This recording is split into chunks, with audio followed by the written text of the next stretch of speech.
परमेश्वर कबीर जी ने धर्मदास जी को बताया कि मैंने विष्णु जी के वाहन पक्षीराज गरुड़ जी को उपदेश दिया, उसको सृष्टि रचना सुनाई। अमरलोक की कथा, सत्य पुरुष की महिमा सुनकर गरुड़ देव अचंभित हुआ। अपने कानों पर विश्वास नहीं कर रहे थे। मन मन में विचार कर रहे थे कि मैं आज ये क्या सुन रहा हूं। मैं कोई स्वप्न तो नहीं देख रहा हूं। मैं किसी अन्य देश में तो नहीं चला गया हूं। जो देश और परमात्मा मैंने सुना है वो जैसे मेरे सामने चलचित्र रूप में चल रहा है। जब गरुड़ देव इन ख्यालों में खोए थे तब मैंने कहा, हे पक्षीराज, क्या मेरी बातों को झूठ माना है? चुप हो गए हो? प्रश्न करो। यदि कोई शंका है तो समाधान कराओ। यदि आपको मेरी वाणी से दुख हुआ है तो क्षमा करो। मेरे इन वचनों को सुनकर खगेश की आंखें भर आई और बोले कि हे देव, आप कौन हैं? आपका उद्देश्य क्या है? इतनी कड़वी सच्चाई बताई है जो हजम नहीं हो पा रही है, जो आपने अमरलोक में अमर परमेश्वर बताया है। यदि ये सत्य है तो हमें धोखे में रखा गया है। यदि ये बात असत्य है तो आप निंदा के पात्र हैं, अपराधी हैं। यदि सत्य है तो गरुड़ आपका दास खास है। परमेश्वर कबीर जी ने धर्मदास जी को बताया कि मैंने कहा, हे गरुड़ देव, जो शंका आपको हुई है ये स्वाभाविक है, परंतु आपने संयम से काम लिया है। ये आपकी महानता है। परंतु मैं जो आपको अमर पुरुष तथा सत्यलोक की जानकारी दे रहा हूं वो परम सत्य है। मेरा नाम कबीर है। मैं उसी अमर लोक का निवासी हूं। आपको काल ब्रह्मा ने भ्रमित कर रखा है। ये ज्ञान ब्रह्मा, विष्णु तथा शिव जी को भी नहीं है। आप विचार करो गरुड़ जी, जीव का जन्म होता है, आनंद से रहने लगता है, परिवार विस्तार होता है, उसके पालन पोषण में सांसारिक परंपराओं का निर्वाह करते करते वृद्ध हो जाता है। जिस परिवार को देख देख कर अपने को धन्य मानता है, उसी परिवार को त्याग कर, संसार छोड़कर मजबूरन जाना पड़ता है। स्वयं भी रो रहा है, अंतिम श्वास गिन रहा है, परिवार भी दुखी है। ये क्या रीति है? क्या ये उचित है? गरुड़ देव बोले, हे कबीर देव, ये तो संसार का विधान है। जन्मा है तो मरना भी है। परमेश्वर जी ने कहा कि क्या कोई मरना चाहता है? क्या कोई वृद्धावस्था पसंद करता है? गरुड़ देव का उत्तर नहीं। परमेश्वर कबीर जी ने कहा कि यदि ऐसा हो कि न वृद्ध अवस्था हो न मृत्यु तो कैसा लगे? गरुड़ देव जी ने कहा कि कहना ही क्या, ऐसा हो जाए तो आनंद हो जाए, परंतु ये तो ख्वाबी ख्याल, स्वप्न विचार जैसा है। हे धर्मदास, मैंने कहा कि वेदों तथा पुराणों को आप क्या मानते हो, सत्य या असत्य? गरुड़ देव जी ने कहा, परम सत्य। देवी पुराण के तीसरे स्कंद में स्वयं विष्णु जी ने कहा कि हे माता, तुम शुद्ध स्वरूपा हो। ये सारा संसार तुमसे ही उद्भाषित हो रहा है। मैं ब्रह्मा तथा शंकर आपकी कृपा से विद्यमान है। हमारा तो आविर्भाव, जन्म तथा तिरोभाव, मृत्यु हुआ करता है। परमेश्वर कबीर जी के मुख कमल से ऐसे पुख्ता प्रमाण, सटीक प्रमाण सुनकर गरुड़ देव चरणों में गिर गए। अपने भाग्य को सराहा और कहा कि जो देव सृष्टि की रचना ब्रह्मा, विष्णु, महेश तथा दुर्गा देव तथा निरंजन तक की उत्पत्ति जानता है, वही रचनहार परमेश्वर है। आज तक किसी ने ऐसा ज्ञान नहीं बताया। यदि किसी जीव को पता होता, चाहे वो ऋषि महर्षि भी है, तो अवश्य कथा करता। मैंने बड़े बड़े मंडलेश्वरों के प्रवचन सुने हैं। किसी के पास ये ज्ञान नहीं है।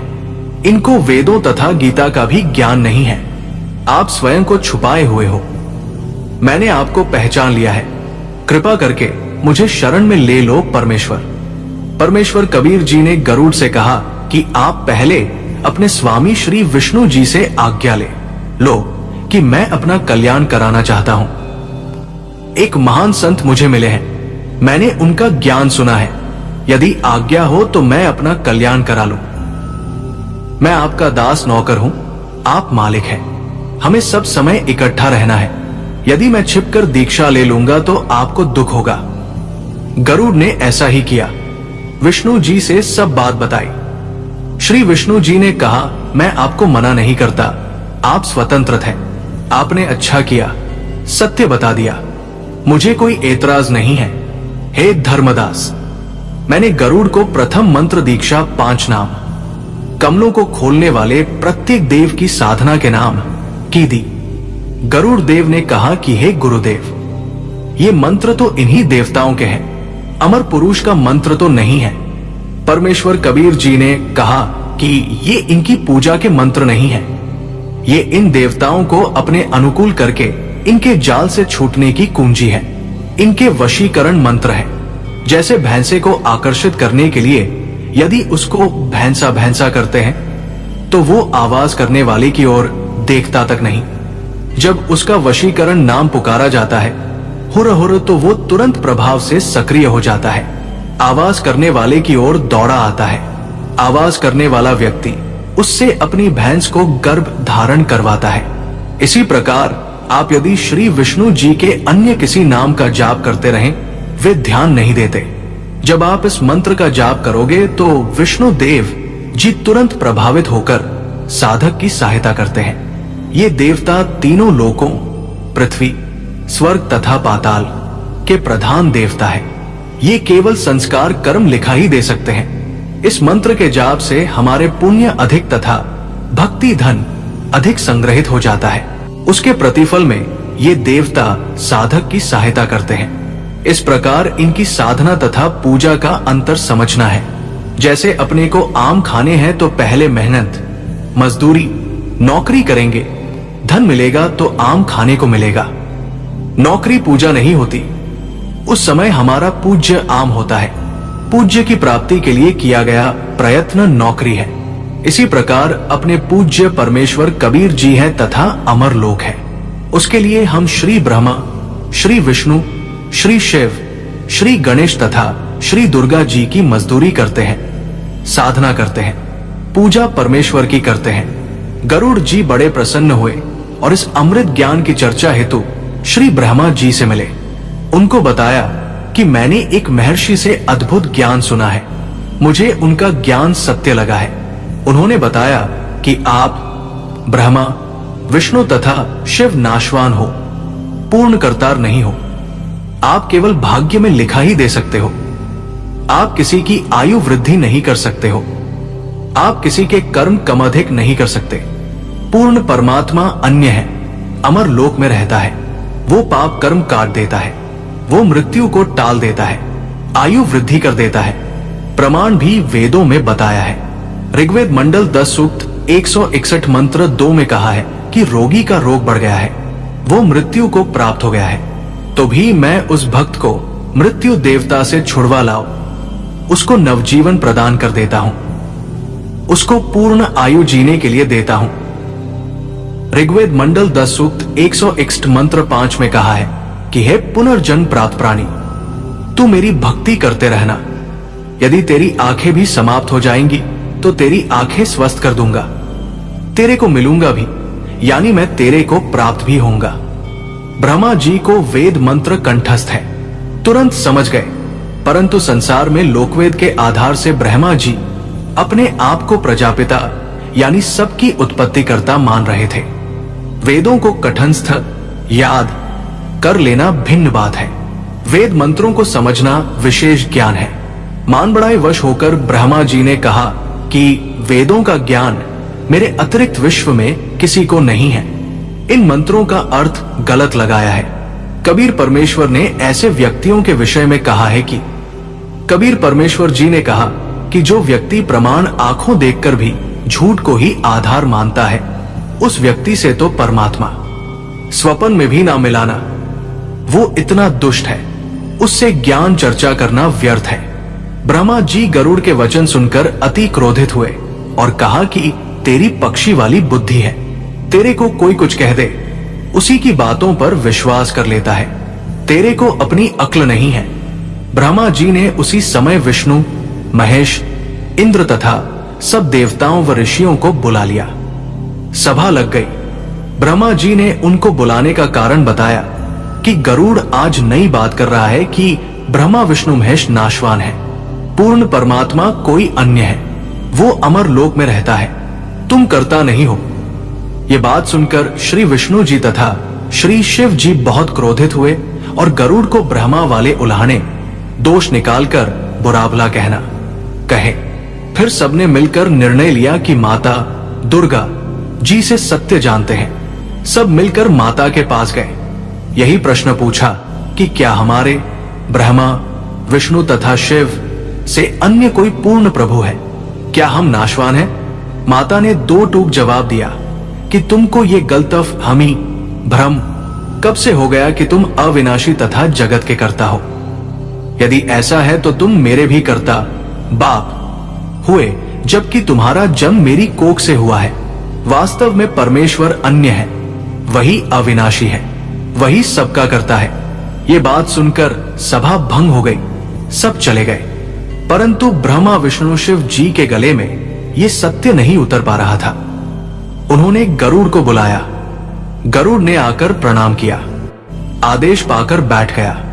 तीनों देवताओं ने कहा, हे पक्षीराज, आपको कैसे विश्वास हो कि हम जगत के कर्ता हैं? आप जो चाहो परीक्षा करो। गरुड़ जी उड़कर मेरे पास कबीर जी के पास आए तथा सब वृतांत बताया। तब मैंने कहा कि बंग देश, वर्तमान में बांग्लादेश में एक ब्राह्मण का 12 वर्षीय बालक है। उसकी आयु समाप्त होने वाली है। वो कुछ दिन का मेहमान है। मैंने उस बालक को शरण में लेने के लिए ब्रह्मा विष्णु शिव की स्थिति बताई जो गरुड़ तेरे को बताई है। उस बालक ने बहुत विवाद किया और मेरे ज्ञान को नहीं माना। तब मैंने उस बालक से कहा कि तेरी आयु 3 दिन शेष है। यदि तेरे ब्रह्मा विष्णु शिव समर्थ हैं तो अपनी रक्षा कराओ। मैं इतना कहकर अंतर्ध्यान हो गया। बालक बेचैन है।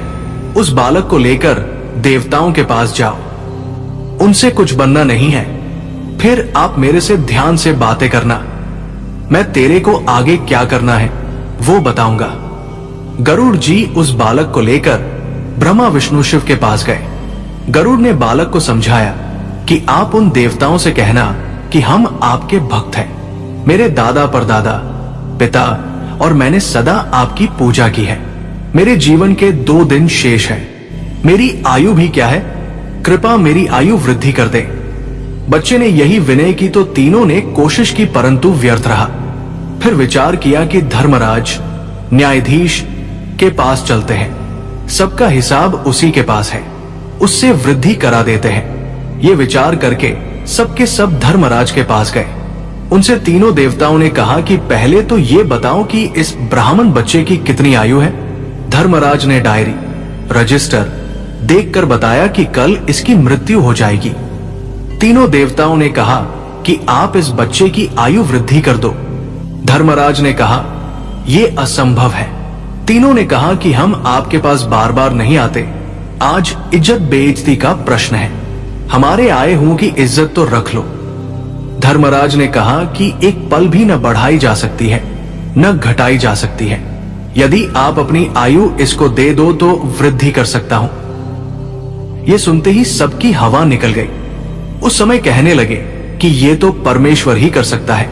वहां से तुरंत चल पड़े और गरुड़ से कहा कि कोई और समर्थ शक्ति है तो तुम इसकी आयु बढ़वा कर दिखा दो।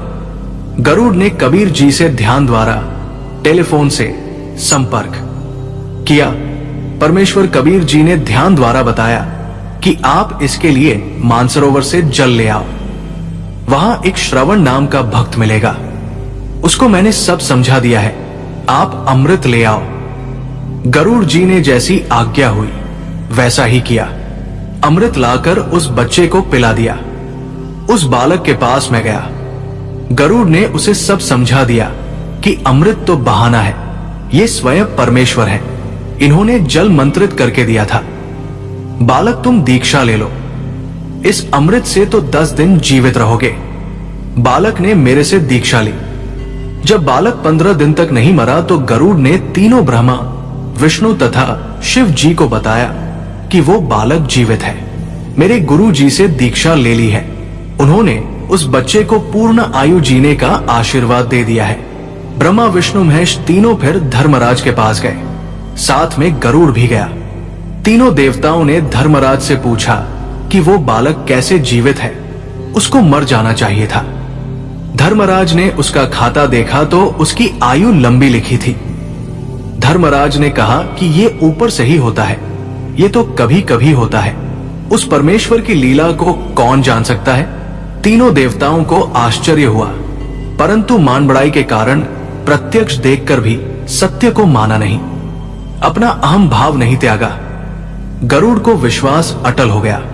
अध्यात्म ज्ञान के अभाव के कारण मानव को कुछ असाध्य बुराई घेर लेती है, जैसे मान बढ़ाई, ईर्ष्या। मान बढ़ाई का अर्थ है पद या धन के अहंकार के कारण सम्मानित व्यक्ति। ये दोनों सम्मान के कारण बड़प्पन यानी मान बढ़ाई तथा ईर्ष्या ऐसी बुराई है। इनके अभिमान में अंधा होकर इन्हें नहीं छोड़ता। राज त्याग सकता है, स्त्री को त्याग सकता है, परंतु इन दोनों को त्यागना कठिन है। इस गरुड़ बोध के अंत में वासुकी नाग कन्या वाला प्रकरण गलत तरीके से लिखा है। इसमें गरुड़ को गुरु पद पर चित्रार्थ कर रखा है। वो ऐसा नहीं है। जो भी किया परमेश्वर कबीर जी ने किया है। गरुड़ जी श्री विष्णु जी के वाहन और पक्षियों के राजा थे। सर्वशक्तिमान परमेश्वर कबीर जी ने उनसे मिलकर उन्हें सच्चा आध्यात्मिक ज्ञान समझाया था। ज्ञान समझने के बाद गरुड़ जी ने सर्वशक्तिमान परमेश्वर कबीर जी से नाम दीक्षा ली और उनकी बताई हुई साधना की। गरुड़ जी ने उन्हें एक मरते हुए ब्राह्मण के लड़के की जान बचाने के लिए कहा। उस लड़के ने सर्वशक्तिमान परमेश्वर कबीर जी के ज्ञान को अस्वीकार कर दिया था, क्योंकि उसे श्री ब्रह्मा जी, श्री विष्णु जी और श्री शिव जी की समर्थता पर अटूट विश्वास था। जी हाँ, त्रिदेवों ने उस लड़के की आयु बढ़ाने की कोशिश की थी, लेकिन वो असफल रहे। फिर वो इस समस्या के समाधान के लिए धर्मराज जी के दरबार में गए।